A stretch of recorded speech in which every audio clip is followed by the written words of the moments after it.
Another day, another expedition into the complex. Let's see. Let's see what the warden has in store for you this time.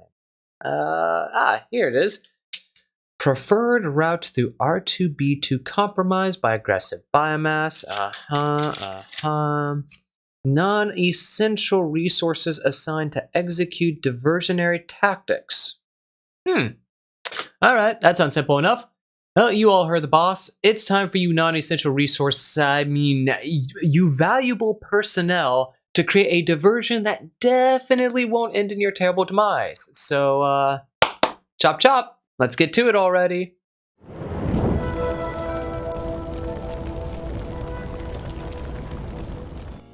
Hello everyone, Professor Scalar here, and welcome to the alternate R2B1 level guide. Just like always, we're going to be starting off with the recommended loadout, and this time around, I'm going to be recommending something maybe a little bit weird. I know that there are a lot of go-to strategies people like to use for this level to make that Class 7 alarm door a lot easier, and while I could go with one of those strategies, I do have issues with some of the big ones I've heard about or I've done myself, so I wanted to try something a little bit different that, in my opinion, is a bit of a safer loadout to take. And that would be a biotracker, a mine deployer, a C-foam launcher, and a shotgun sentry.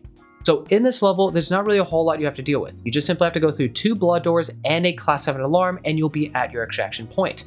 There is a Class 3 alarm door you could go through, but that just leads to an optional resource zone, and by no means do we have to go in there in order to have a decent chance of survival. And as for the 2 blood doors, 1 mine each, and a little bit of gunfire, and that will be very easily dealt with. So we really just need to focus on the Class 7 alarm. And for that Class 7 alarm, there are many different locations that enemies can spawn from. So what we're going to want to do is make sure all the tool refill in the level we save for the mine deployer and the C-foam launcher. So none of it goes into the sentry whatsoever. That way, when we get to the Class 7 alarm, we can shut mine and C-foam, hopefully every single one of the doors that enemies could potentially go through. That way, it buys us a lot of extra time to just simply work on the scans and not have to worry about shooting at the enemies coming after us. As for the sentry, there's a specific location we'll be putting it in. That way it can buy one of our core doors that lead into our room even more lifetime. That way we can focus even longer on the scans without having to worry about that door breaking down and enemies finally being able to make it into the room via that direction.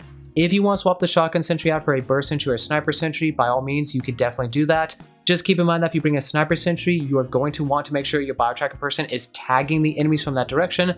That way, biotracker symbiosis is actually active, and the sniper sentry has a high rate of fire. The reason why I am recommending the shotgun sentry is because even without biotracker symbiosis, it does pretty decent damage, and it has a really good rate of fire, so it'll be able to deal with enemies fairly efficiently. Might not be the best, but it will get the job done. Dropping down into level, you'll see that your main objective is to clear a path to Zone 719, which just simply means make your way to the zone, and once you step foot into it, your extraction scan will appear, and once you get the scan to 100%, you are done and you have completed the level. And you and your team are going to be starting off inside Zone 716. And in here, there are going to be a few enemies, but there won't be any resources like med packs, ammo packs, or tool refills. Although I would still say open up the boxes and lockers, maybe you'll find a C-foam grenade or explosive mine, or hey, maybe the best resource of them all, glow sticks.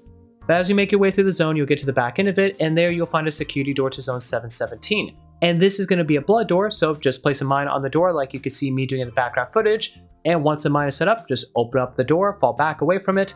The door will fully open after a little bit of a delay, the mine will explode, and most of the enemies will die right there and then. There will be some leftover enemies, of course, since the hybrids will never die to just a single mine, but that's no big deal. You've got guns, so you can shoot any of the enemies that are still left alive, as well as any of the enemies that were naturally sleeping in that room that woke up either to the mine explosion or due to your own gunshots. But once you've dealt with every single one of them, you can head into Zone 717 and just start exploring around a bit. There are going to be enemies in here, there will be resources, there will be a lot of doors, which I highly recommend you make sure you leave them open, as almost every single one of them is crucial for the upcoming Class 7 alarm. And yeah, you just explore throughout the zone, and as you go throughout it, you are going to find 4 security doors. You'll find one to Zone 718, one to Zone 719, one to Zone 720, and one to Zone 721. But before we start talking about any of those northern security doors, let's talk about Zone 718 that can be found pretty early on over to the east, as that is the security door that leads you into the optional resource zone. But like I mentioned earlier, it does have a Class 3 alarm tied to it. So for those of you who actually want to go in there to get even more resources, let's take a look at a map overlay. As you can see with the overlay, there are 3 different locations that enemies can spawn from, and there are a lot of doors that could be involved in this alarm. But we need to save some of them for the Class 7, So these 4 doors right here all need to be left open. These 3 doors you can shut, but I would not recommend you mine or seafoam them. And this door right here, make sure you shut this one, mine and seafoam it, as this is one of the main routes they could take to get into your room. As for this door over here that you're leaving open, you could place your sentry near it facing towards that direction. That way enemies who are coming that route will get shot down by it. And that's really all you need to do to set up for this alarm. But once you have finished this alarm and everything's taken care of, you can head into zone 718. That zone is, from what I remember, just one big room, and there will be a fair amount of enemies in there as well as a scout, so do be careful. If need be, shoot the scout from afar and just fall back and let the enemies come to you, or you could just simply melee kill everything and you'll be good. Grab the resources from in there, and then you can head back into zone 717 and head to the northern end into the big central hub room, and up there you'll find the other 3 security doors. The security door to zone 719 is found at the northern end, and that is ultimately where you need to go, but this security door is locked and requires a colored keycard in order to open it up. And that keycard will always be located either in zone 720, which is found to the east, or zone 721, which is found to the west. So if you haven't already, hop onto a terminal and query that color keycard. That way you know which one of the 2 zones you need to go into. You don't want to open up both of them because doing so is just going to make the Class 7 alarm even more difficult to set up for. So figure out which one you need to go to, place a mine on that corresponding blood door, open it up, and just do the same thing as you did earlier. Fall back, let the enemies come to you, deal with all of them. And once they've been dealt with, you can head to the zone, go through every single one of the rooms, look for resources, look for the keycard, and deal with all the enemies. And once you've dealt with everything inside that zone, you can head back out into zone 717, go to the northern end, and plug your keycard into the door. That will unlock it, and you now have access to the Class 7 alarm. But of course, before we activate that, we need to set up our defenses, so let's take a look at another map overlay. As you can see with this overlay, there are quite a few different locations enemies can spawn from. Obviously, you're not going to have both the western and the eastern side open, so you can completely disregard one of those 2 sides, depending on what your situation is. But if you did open up 721 to the west, enemies can spawn from 2 different locations, and you're going to want to make sure you shut, mine, and seafoam all 3 of these doors. If you open up zone 720 to the east, though, then there's only 2 different locations enemies can spawn from, and you're going to want to make sure you shut, mine, seafoam these 2 doors. But this door, you're just going to want to shut it. You do not need to mine or seafoam it whatsoever. Most of the time, that door does not get broken down, but I have had a few runs where enemies spawn really close to it, in which case they latch onto the door, they break it, and it just buys you a little bit of extra time.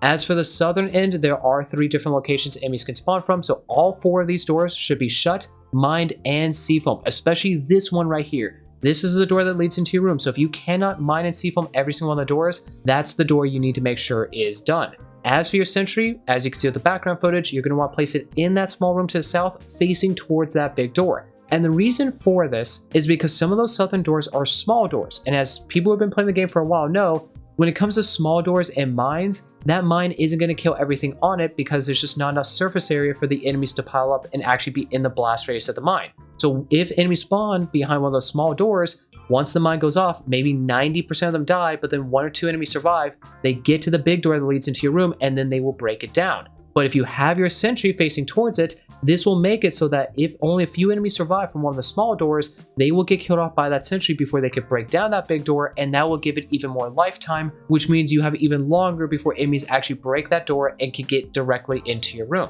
So that is the big reason why I recommend you place your sentry out there.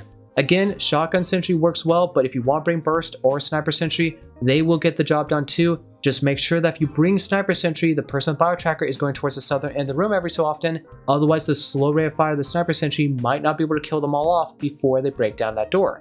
But other than that, there's not really any more preparation you need to do aside from just healing everybody up and distributing ammo if you need to. So once you got your defenses set up, hold the door, focus on the scans. Maybe keep an eye on the map, that way you can see when doors get broken down, that way you know which direction they might be coming from and how soon they'll be getting to you.